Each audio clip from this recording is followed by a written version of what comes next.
Welcome back to Simple Quant.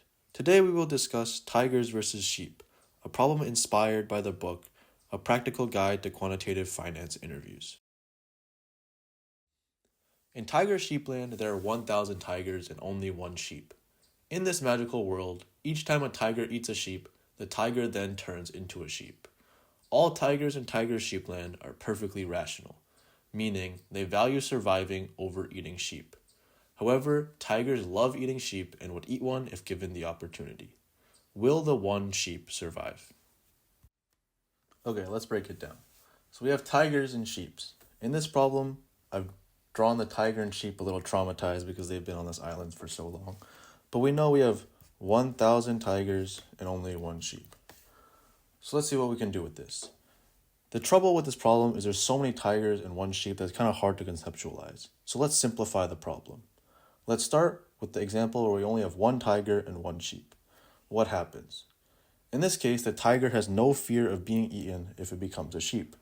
So in this case, the tiger will eat the sheep and itself will become a sheep, but the outcome will be that the tiger eats the sheep. So eat sheep. Now let's see what happens in the two tiger example. So now we have two tigers. And if a tiger decides to eat the sheep, what happens? Well, if the tiger eats the sheep, then the tiger now becomes a sheep. And we have back to what we had in the first example, where there's a tiger and a sheep. And we know that this tiger will eat the sheep.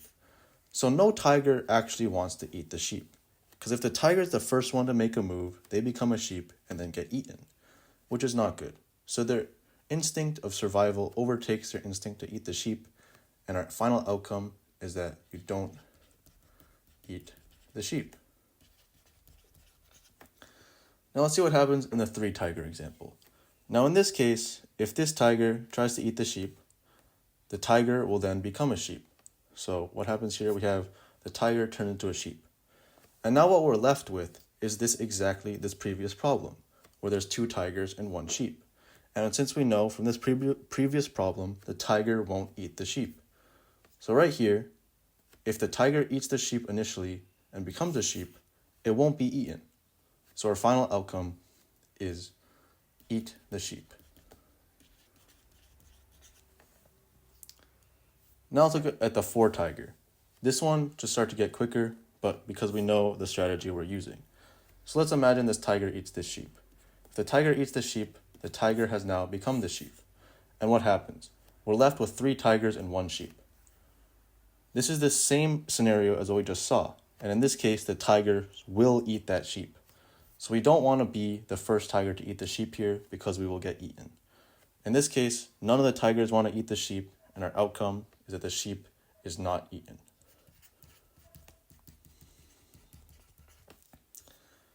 Now moving on to five tigers, this tiger, same idea. If this tiger eats the sheep and now becomes a sheep, and now we're left with four tigers and one sheep. Will the tigers eat the sheep in this scenario? Well, based on our previous example, the tigers will not eat the sheep. Thus, it is safe to eat the sheep, and our outcome is that the tiger will eat the sheep.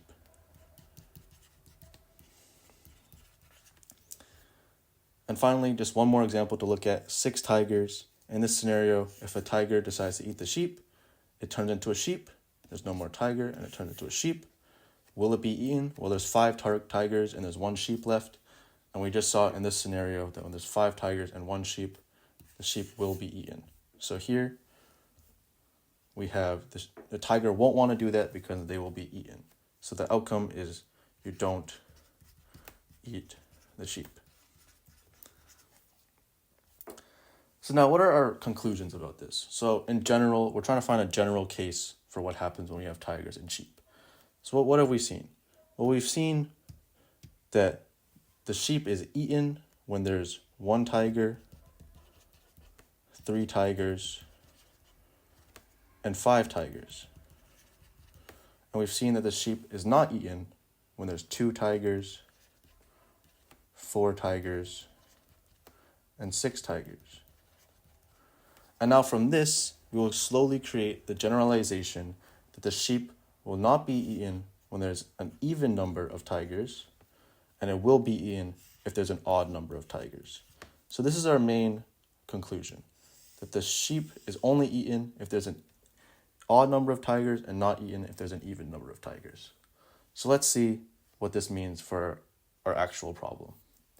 So in our actual problem, we had 1,000 tigers, which is an even number, which means the sheep will not be eaten and the sheep stays alive. As you can see, the sheep is very happy. Thank you very much for listening. I hope you enjoyed. Please leave any questions in the comments.